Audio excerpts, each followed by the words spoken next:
Представиха пълен списък на отремонтираните улици и участъци във Враца за изминалата година. Информацията получиха общинските съветници Владислава Лакова и Георги Генов в отговор на тяхно запитване. Участъци от улица Кирил Бояклийски, улица Поп Тодор Врачански, улица Ханкрум и улица Доспат са засегнати от изпълнението на обекти, изпълнение АДБП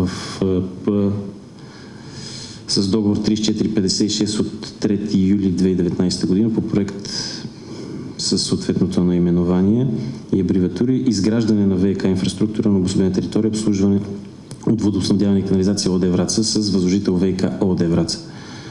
Като дейностите по проекта следва да бъдат завършени до края на 2022 година. Лакова поиска да бъде предоставен списък с участъците и обектите, които предстоят да се ремонтират през настоящата година. От общинската администрация ще бъде даден такъв, след като се направят някои анализи. Относно частта, в която цитирате, че няколко улици, Кирил Бояклийски, Поп Тодор Врачански, Ханкрум, Доспат, са в обхвата на проекта, чийто възложител е ВиК Враца, то много моля да се конкретизира наистина до кога ще бъдат възстановени тези улици, защото до края на 2022 година това вече са няколко години.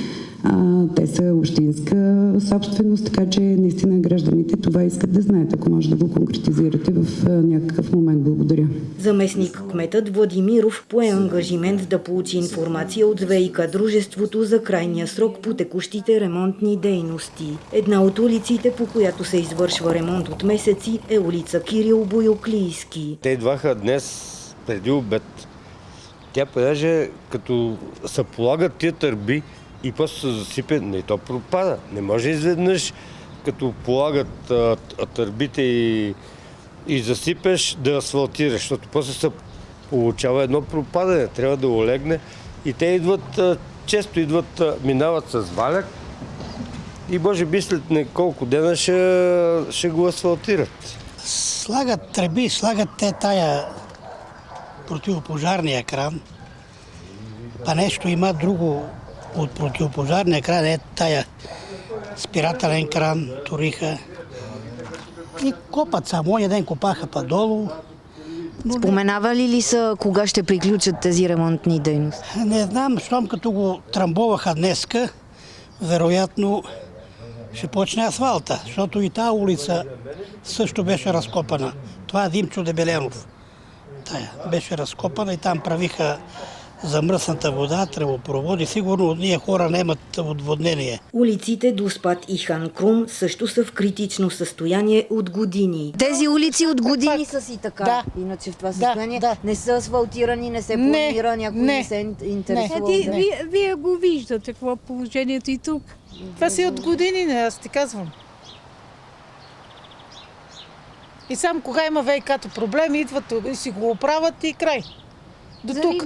Виж, и там са си заминали чакъла. Там те видиш.